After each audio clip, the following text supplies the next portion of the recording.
Hi everyone, my name is Jill Madsen, and for week 5's assignment, activities video number 3 for critical thinking for teachers was to record myself and provide a narrative explaining the steps I took, the thought processes involved, and the reasoning I used to complete the activities on pages 179 through 181 in the textbook Practical Critical Thinking for grades 9 through 12 plus. I think it's important to start off with some key vocabulary terms that we will cover over the course of these next activities.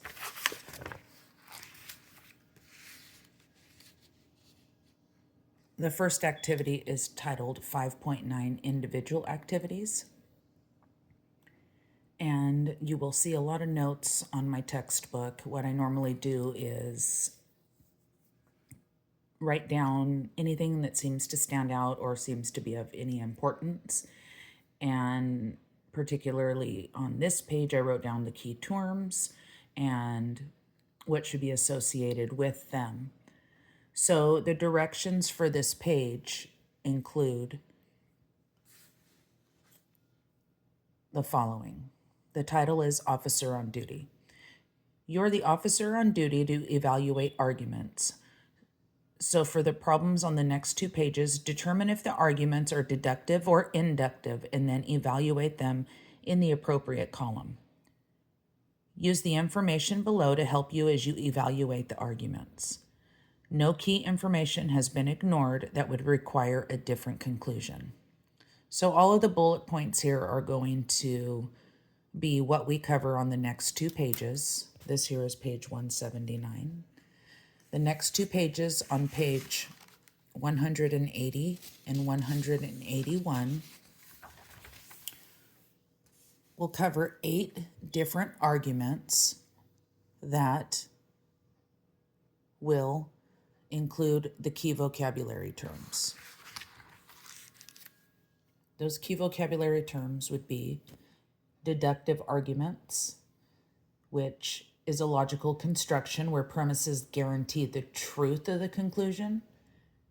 If the premises are true, the conclusion must be true. Inductive reasoning or argument is another. It's a reasoning method that uses specific observations or patterns to form a general probable conclusion. Another one would be strong inductive arguments. A strong argument makes it unlikely that the conclusion is false if the premises are true.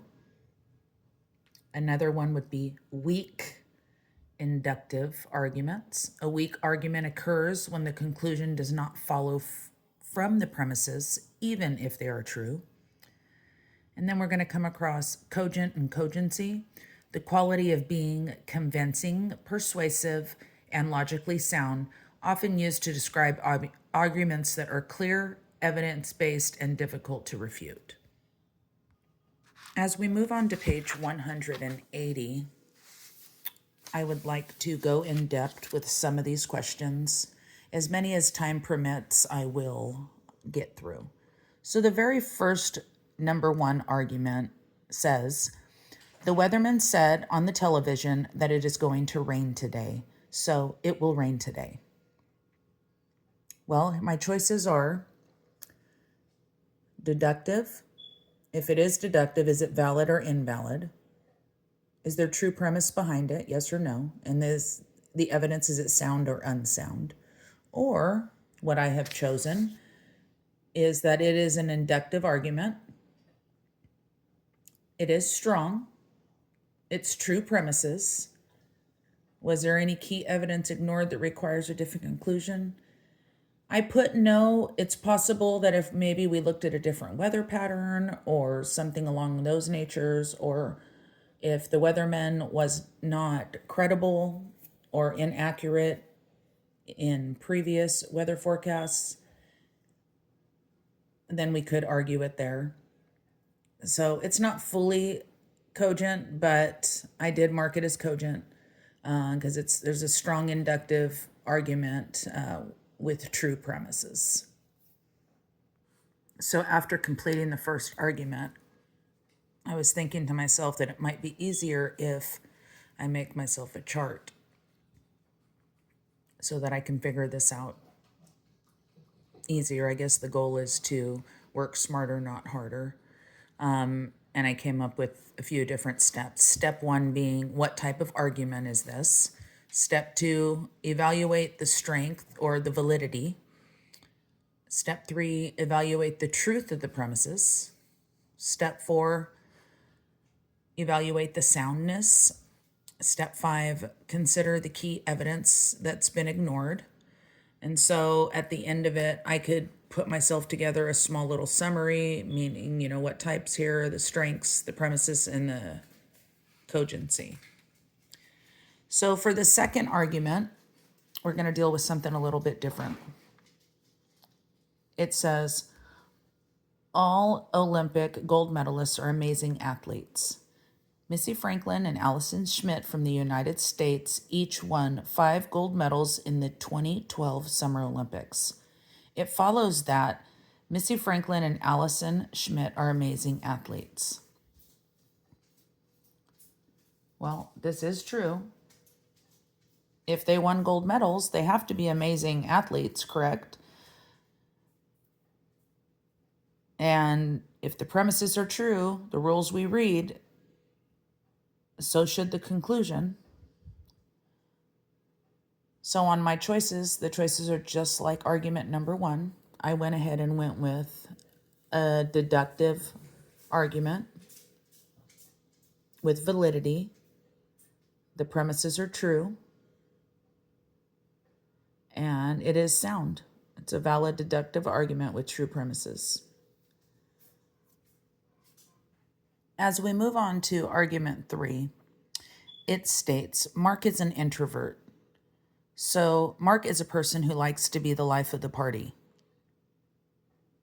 Well, we all know, or we should know, that an introvert is not somebody who is going to be out and being the life of the party.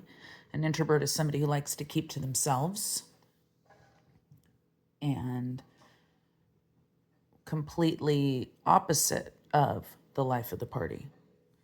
So what we have here is a deductive argument because it is making a claim about Mark's personality based on the premise that he is an introvert. But the conclusion that he likes to be the life of the party is completely false. So what we have is a deductive argument that's invalid with true premises, and an invalid argument can't be sound. So it's an unsound argument as well. So as we move on to argument number 4,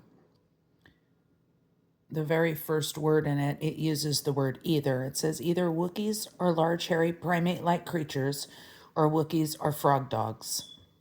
Wookiees are not frog dogs. Therefore, Wookiees are large, hairy, primate-like creatures. The use of that word either causes this to be a disjunctive syllogism where if it's not, it's either A or it's either B, but it's not B, so it must be A type of conclusion that we come to with this. It's a valid argument with true premises. So I have chosen deductive with valid reasoning with true premises, and it is a sound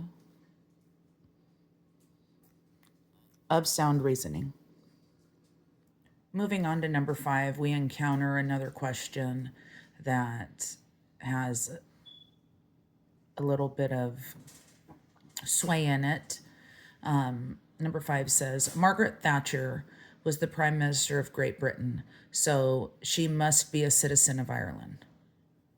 Well, it doesn't say anything about citizenship in here. It's the only fact in here is saying that, she is the Prime Minister of Great Britain. I do not think that being the Prime Minister guarantees your citizenship in Ireland.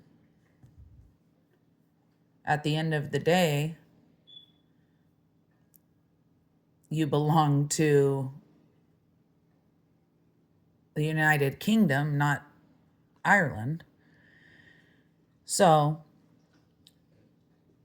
I believe it's an attempt to sway us here. So I come up with deductive argument.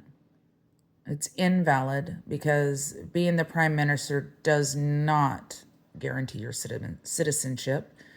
Is there true premises? Yes, she was the Prime Minister of Great Britain. But it's unsound because an argument must be valid and have true premise to be sound. There are numbers 6 through 8 that I have also done the same, but I am running short on time, so I'm going to have to cut the video short.